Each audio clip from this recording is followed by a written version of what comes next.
ఓం నమ శివాయ. ఓం నమో నారాయణాయ. నరదృష్టి నివారణ కాళభైరవాయ నమో నమః. ఓం కాళకాలాయ విద్మహే కాళాతీతాయ ధీమహి తన్నో నరదృష్టి నివారణ కాళభైరవ ప్రచోదయాత్. హరి ఓం.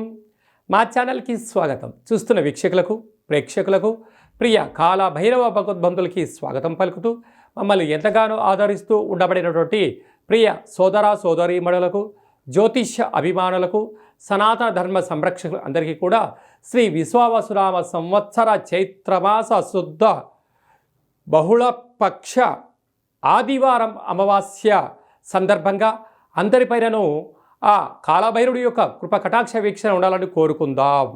ద్వాదశ రాశుల్లో గ్రహ గమనాన్ని ఒకసారి వీక్షింపచేద్దాం.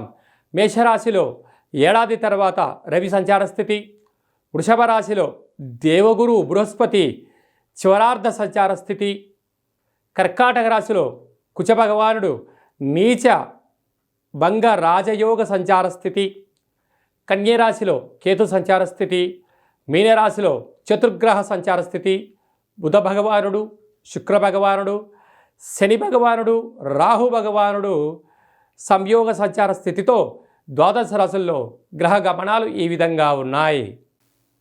వృశ్చిక రాశి వారికి అర్ధాశ్రమ శని వెళ్ళిపోయిన తర్వాత వచ్చేటువంటి మొట్టమొదటిసారిగా శనిత్రయోదశి ఆదివారం అమావాస్య సందర్భంగా ఎలాంటి విధి విధానాలు పాటించాలో ఈ వీడియోలో సవివరంగా సంపూర్ణంగా తెలుసుకుందాం.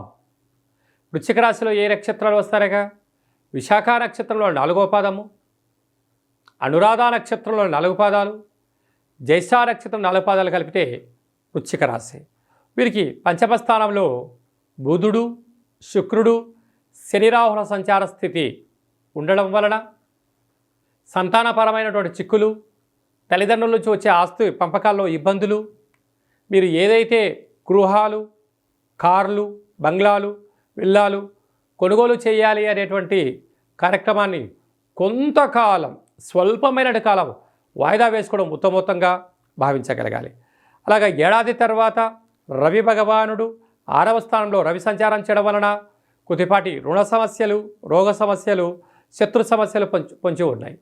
అలాగే సప్తమంలో దేవగురు బృహస్పతి సంచారం చేయడం వల్ల ఆధ్యాత్మిక చింతన చాలా అవసరంగా గుర్తుపెట్టుకోగలగాలి. భాగ్యస్థానంలో కుజుడు నీచబడడం వల్ల భార్యాభర్తలు ప్రేమికులు అన్యోన్యత చాలా అవసరం.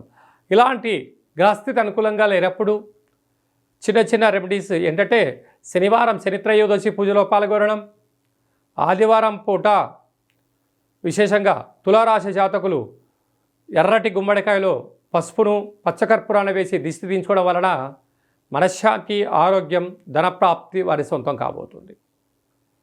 అలాగనే అనురాధ నక్షత్ర జాతకులు ఎర్రటి గుమ్మడికాయలో బొగ్గును కానీ కాటుకను కానీ నల్లటి కుంకుమను వేసి దిష్టి దించుకోవడం వల్ల అనారోగ్య సమస్యలు, శత్రు సమస్యలు తొలగిపోతాయి.